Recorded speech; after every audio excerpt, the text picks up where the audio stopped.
Welcome, everybody, to the Men's Yoga Podcast. And today on the podcast, we have Greg Pember. And Greg is a 500-hour yoga teacher. You're based out of Calgary, Alberta. Is that correct? Correct, yeah. Awesome. And you've been teaching for about 8 years? Yeah. I finished my first 200-hour training in 2013. So, awesome. Nice. So tell us, I guess, a little bit more about who you are. Yeah, for sure. So right now I'm teaching full-time yoga, partially online and partially in person at a studio here in Calgary. When I'm not teaching yoga, my full-time job before the pandemic was I was a performer. So I'm an actor, stage actor, singer, dancer. So that's my main gig. And then yoga's always been kind of the side gig to that. And since everything shifted with the pandemic, I've been teaching full-time now and mostly online, which has been a true gift of the pandemic. It's such an amazing way to stay connected to my students. Yeah, right. Totally. So how long have you been acting for? Oh, I've been acting since I was 9. Oh, so, awesome. Yeah. Theater or film? Yeah, theater. Mostly musical theater, but also plays, Shakespeare, kind of anything on stage. Oh, awesome. That's amazing. Yeah. I grew up doing a little bit of acting. My brothers handle more of that now. They're better at it than I am, but yeah, it was fun. We did a lot of theater. Nice. Like musical theater or? Well, I wouldn't say musical. Like I wasn't much of a singer, but we did like just stage acting and stuff like that. Nice. Local theaters. Yeah, that's awesome. Yeah. Cool. That's awesome. Cool.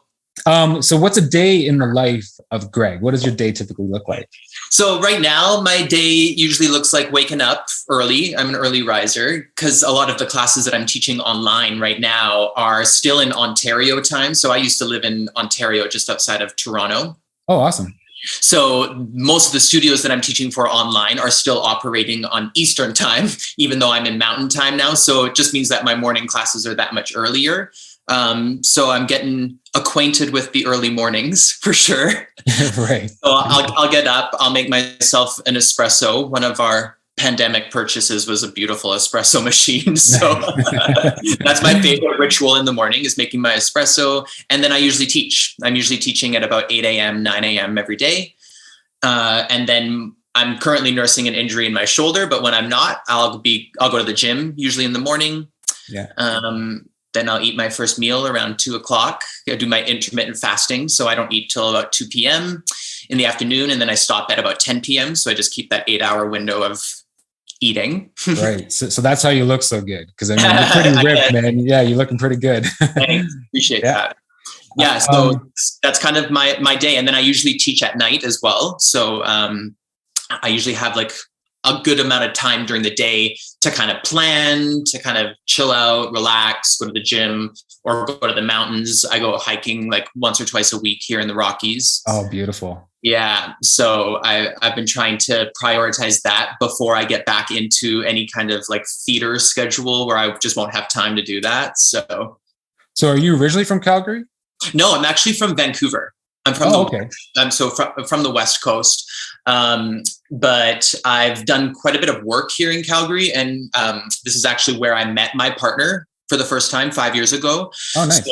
So yeah. And so we decided during the pandemic, we're like, oh, you know what, let's move back to Calgary. Let's go there because we want to be near the mountains. We want to buy a house and it's more affordable here than Ontario. So. Oh, it's crazy. Yeah, it's crazy. Because I'm just based out of Niagara, like Niagara Falls area. And it's it's ridiculous. Yeah. Yeah. It's ridiculous. So how did you start your yoga journey? So I started practicing yoga just after I graduated college. So I went to college in Boston. I did my Bachelor of Fine Arts in musical theater at a school in Boston. And once I graduated that, I moved to New York City. And that's when I started to go to yoga studios. And initially, yoga was just a means for me to maintain my flexibility and strength as a dancer. So it was like I'd go to the gym and then I'd go to yoga just to keep the flexibility and strength in a lengthened position as you need for dance and for yoga. So that's kind of how I got started. So it started about when I was 21, 22. And then a few years into my performing career after that, I was like, oh, I wanted another job. Like I wanted another side gig when I wasn't in shows. And I felt like I was getting so much from the yoga community that it was maybe my time to kind of give back in some way. And that's when I got the idea to go do my teacher training. And as soon as I did that, I fell in love with it. Oh, cool. So do you remember the first time you kind of stepped onto the mat? Was it like, oh, this is cool, this is it? Or was it like, I don't know about this thing yet? Or just... You know what? To me, it was because I had grown up like dancing and going to dance class. For me, yoga was like another dance class. We just had the confines of a mat instead.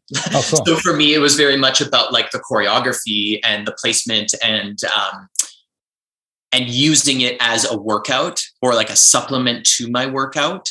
So I don't remember it being anything profound at the very beginning. I just remember it being like, oh, this is just another fitness class just on a mat. Right. You know? So, and then it was doing the 200 hour where you kind of dove deeper into it. Now you did your 200 hour with Blissology, right? Is that? Because is that Ian Finn's? Yeah, Ian Finn. Yeah. Yeah. It's pronounced Ian, but it's Ian. Okay. It's the Gaelic spelling of it. Yeah. Oh, okay. Right. Yeah. I've been doing a lot of his classes actually on the Aloe. Nice. Aloe Moose. And yeah, I love his stuff. It's great. And I got introduced to him actually because I was living in Toronto at the time and I was working at Lululemon and they were selling his DVDs at the store that I was working at. Oh, yeah. And so they gave me one of his DVDs. They're like, oh, you might like this guy. I've watched the DVDs and I fell in love with his teaching. So that's what inspired me to go do my 200 hour with him. So yeah, he's a So how was that experience? Oh, it was phenomenal. Yeah. It was unbelievable because we had to dive pretty deep into a lot of philosophy and stuff prior to even going to the training. So for me to wrap my mind around what that was and, texts like the Bhagavad Gita and all of the, the Yoga Sutras and all that kind of stuff, it was so eye-opening. And it made me realize that the physical aspect of yoga is one tiny piece of the big puzzle. So it was really cool to be able to see that there was more to what I already loved. And I just kept falling in love with it more and more and more. Amazing. So did you travel anywhere for that teacher training? Yeah. So that was in Tofino, BC. So on Vancouver Island, it's like this magical piece of heaven on like the very, or almost the very west tip of Vancouver Island. Takes forever to get there. Like it's a 5-hour drive once you get to the island from Vancouver. So, but yeah, it was pretty magical. Learned how to surf too. Oh, so sweet. That was fun. Yeah, you're doing some yoga poses on the surfboard. And yeah, right? Exactly. Have you traveled anywhere else for any teacher training or any yoga experience? Yeah, so I've done I did a 300-hour training down in LA with Noah Mazet and Rocky Heron and Peach Friedman. So that was pretty amazing. I loved LA. I didn't know I'd love LA, but I loved it. And then I've also done I also lead yoga retreats. So I usually, when there's no pandemic, I usually lead a yoga retreat every winter, every January in Costa Rica. And then I've also led a retreat in Tuscany in Italy one time. So yoga's brought me to many places for sure. Amazing. So we'll touch on, because I know you have some stuff coming up, some teacher experience going out traveling and everything too. So we'll touch on those. What has changed in your life since like yoga has come into your life? Yeah. Lots.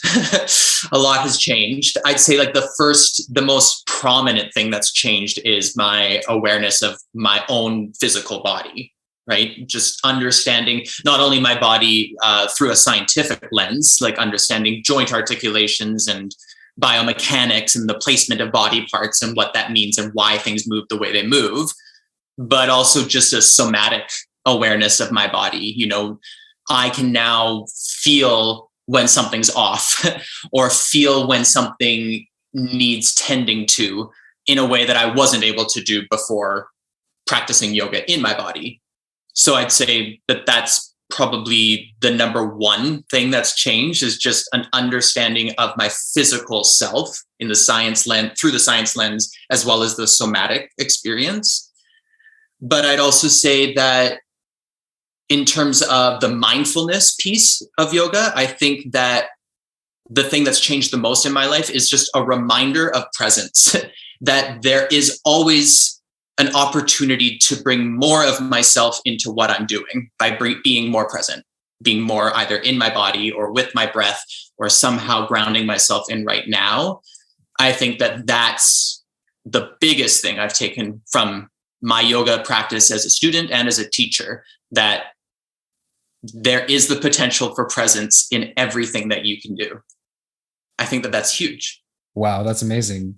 I think that is huge. So you find that getting easier the more you practice? Is that true? Yeah. And I would say maybe not easier, but my awareness is getting more fine-tuned. So I'm way more aware when I'm not present. and the effects that has on how I interact, how I engage, how I experience what I'm experiencing.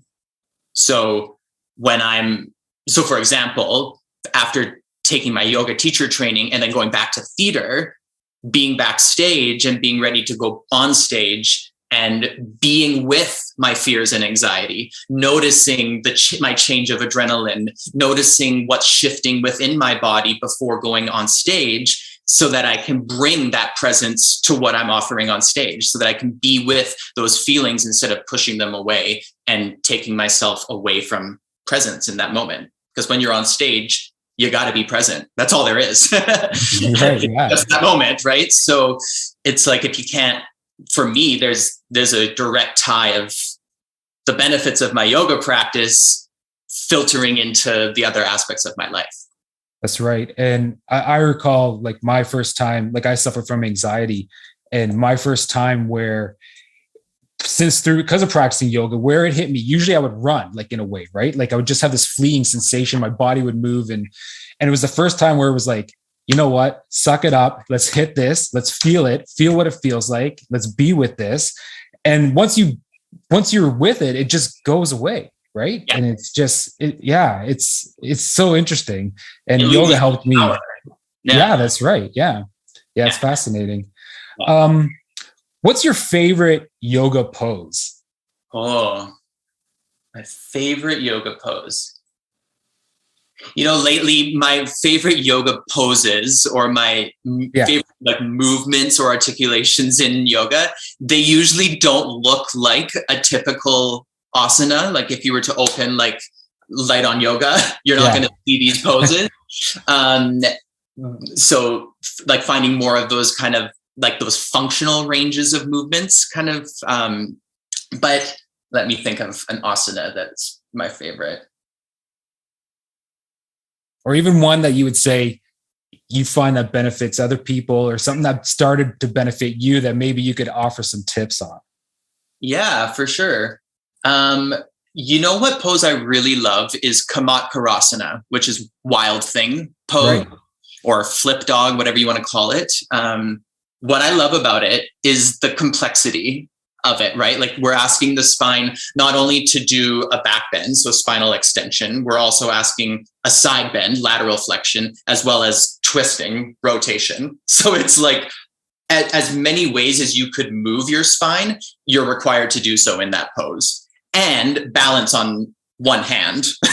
So it takes so much strength and range of motion in the supporting shoulder, coupled with all of those complex movements all together of the spine, to make one of the most dynamic poses I think the body can make.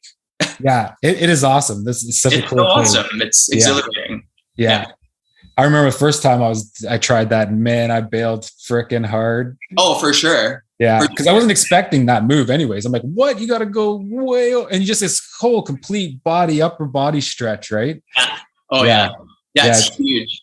And then you're kind of hanging out there. You're like, well, what do I do with my head? Like, where it's just kind of hanging out in space, where, it's like, where am I supposed to feel it? It's like, well, no, it is a full body isometric contraction. Like, you are engaging everything to get that shape. Yeah, that's great. I love it. Is there any posture you're currently working on? I'm always working on handstand. Yeah. especially with a shoulder injury. So I've been taking a break from those kinds of inversions lately. And honestly, I was chasing those kinds of inversions for a long time in my yoga practice and having lots of success in them and having fun with them. But I'm finding now that I'm teaching so much that my own yoga practice really mirrors what it is that I'm teaching, so that I'm kind of always in it. And I just would never offer handstand in a virtual yoga space. Yeah. It's not something, because I'm not there to help facilitate it. I'm not there to help people feel safe. And I don't know what their environment's like at home, you know? And when oh, sorry, I didn't mean to cut you out. Like, do you find that people have their cameras off and you can't even see them some of the times? Or do you? Yeah, I'd say like 50-50. Like some studios that I teach for online, they require you to have your camera off so that people aren't distracted. They just see the teacher. Right. Which has benefit to it. But then I also really like seeing the bodies that I'm teaching.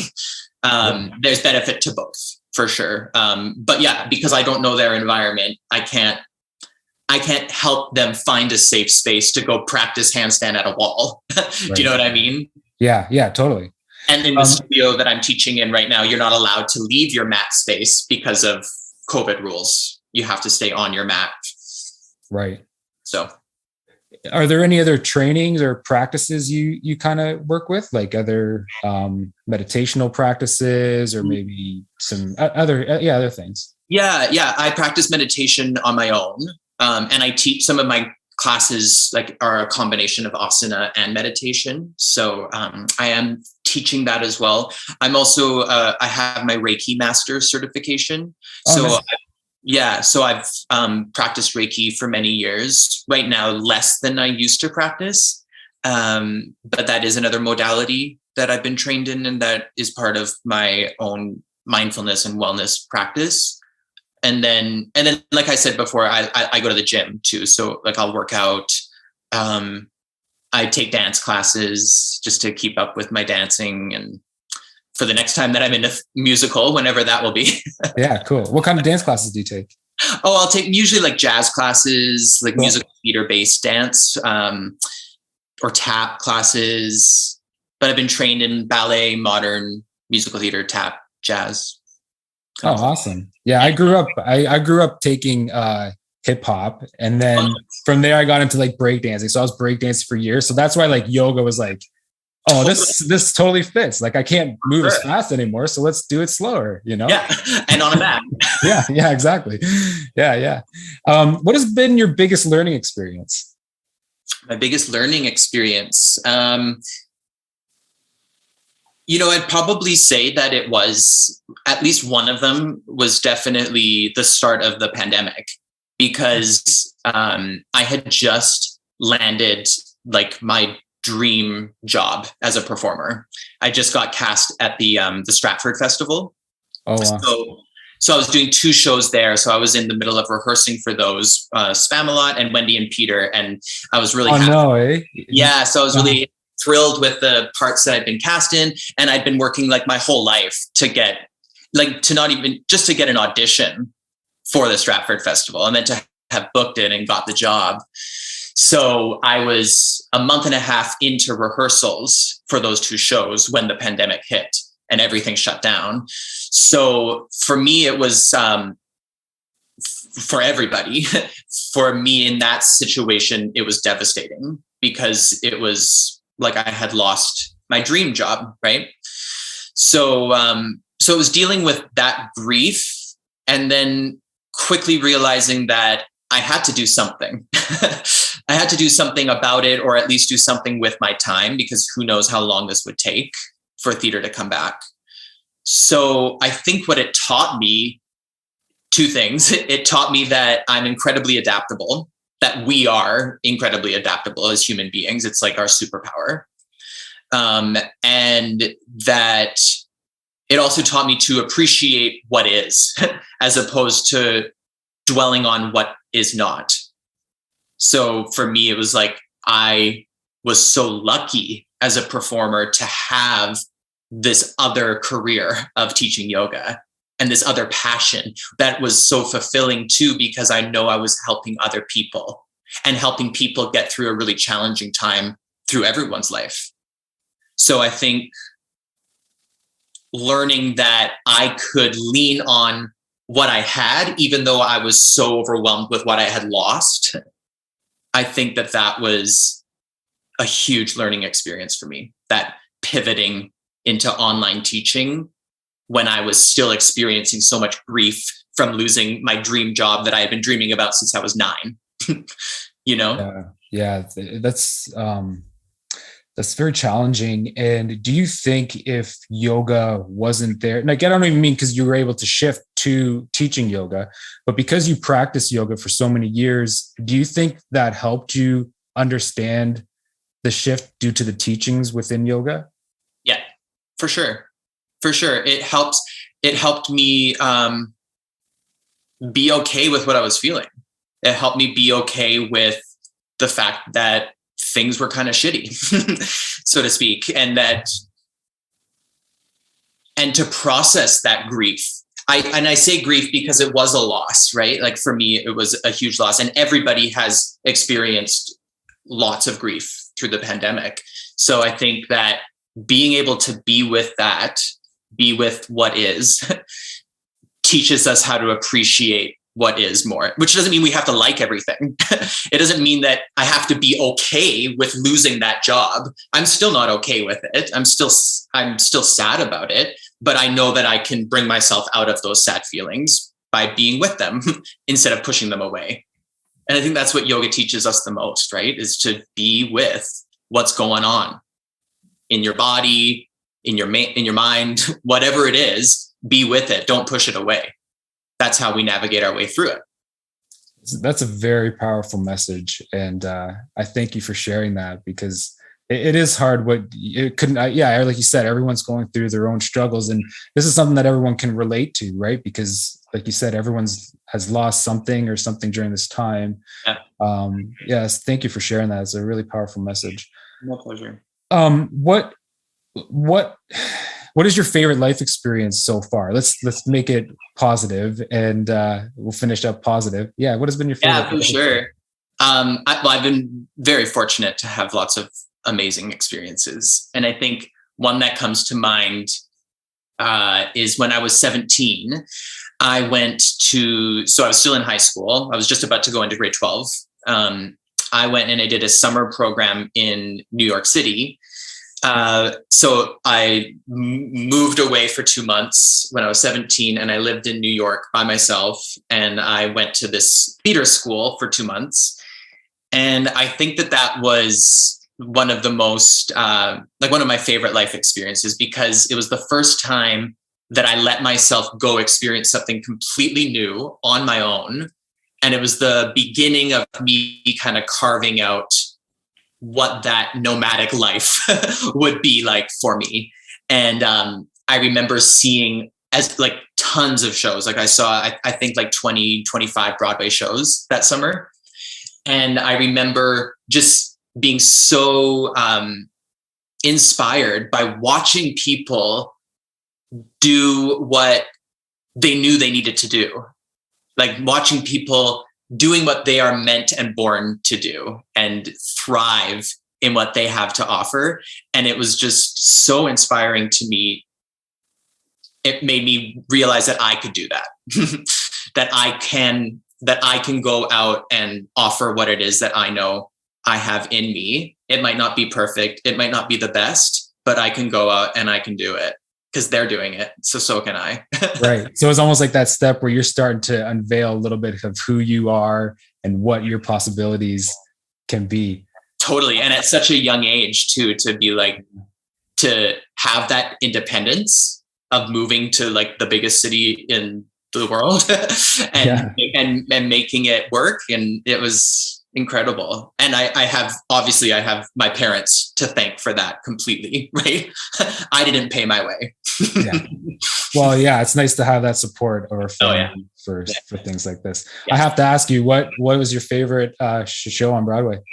My favorite show on Broadway right now that's out there, probably Wicked. Oh, I haven't seen that. No? No. It's amazing. It's like it's the story of the Wicked Witch of the West and Glinda, but like before Dorothy arrives. It's really wonderful. I have like a huge, deep connection to Les Mis. Les Mis is like such a heart thing for me. Oh man, like the music in there is fantastic. Yeah. The Book of Mormon. It's like I love the Book of Mormon, so it's just hilarious. Yeah, it's great. So fun. Yeah. So what do you got going on that we can share with everybody that's listening to the podcast? Yeah, for sure. So I'm still teaching my online classes. Like I said, I teach for a few different online studios, but I also teach my own 2 classes every week. So Monday nights, I teach a yin class, and Wednesday afternoons at noon Eastern time, I teach a midweek creative flow. So 2 totally different styles of classes. And you can find all of that information on my website. You can do drop-ins or you can do month passes. It's all there on the website, which is yogawithgreg.com, all one word. And then very exciting, my retreat partner and we run retreats, and we haven't been able to since the pandemic started. So we just booked a week in January 2023 at a retreat center in Costa Rica. So we're going to be offering a retreat in January 2023. And that information is going to be released very soon, but it will be on my website. Okay. It will also be on my retreat website, which is modakayoga.com. MODAKA, modakayoga.com. Okay, cool. Yeah, we'll add those links to the description. And Where can everybody follow you? Yeah, everyone can follow me on Instagram. I'm there, Yoga with Greg. There's periods between each word, at yoga.with.greg, or on Facebook. I also have a YouTube channel where you can find, I think I've got like 26 classes up there, all free, different styles of classes, different range in terms of difficulty and duration. So, and that's, if you go to YouTube, you just type in Yoga with Greg and in the search, and you'll find me. I'm the first one to come up. Wonderful. And they're great. I love your teaching, by the way. I've been doing them. And I like for the fact that I don't even have to look at the screen. Like the way you're describing everything, it's like I don't even have to pay attention. It's great. I can just literally close my eyes and just do the whole flow. That's awesome. You can tell like you have a real natural teacher inside of you. That's great. Thanks. Well, accessibility is a huge value of mine as a teacher. So for you to say that means that it's coming across in terms of the language. So thank you. I really appreciate that. That's right. And your tips on your Instagram are awesome too, especially for my shoulder. That one that you were doing with the shoulder, I got a bad shoulder too. Yeah. Oh man, that one was intense. So hard. Yeah. All those sliding drills, but they're amazing. The strength you'll gain for your yoga practice from those kinds of drills is amazing. Now with the sliding drills, are you just using the furniture movers? Is that what it is? That's basically what they are, right? Like those things that you could put under like a chair or a couch that could slide around. That's what they are, but they're actually made for, these ones they're called strength sliders. They're from B Yoga. So the same ones that make like the B mat and the straps and all that. Yeah. So I'm an ambassador for them. So they sent me those strength sliders, but they're great. But if you don't have them, you can use a towel, you can use a blanket, anything like a blanket or a towel on a slippery surface. It's the same thing. Oh, that's awesome. Cool. Yeah. Well, Greg, thank you so much for your time. Yeah, my pleasure. Really nice to meet you, Matt. Yeah, it was nice meeting you too. Nice talking to you. And hopefully we can do some more in the future. And anytime you got anything to share, come on, and we'd love to share with the community. Again, Absolutely. Thank you so much. And thanks everybody for listening to the podcast, and we'll see you on the next podcast.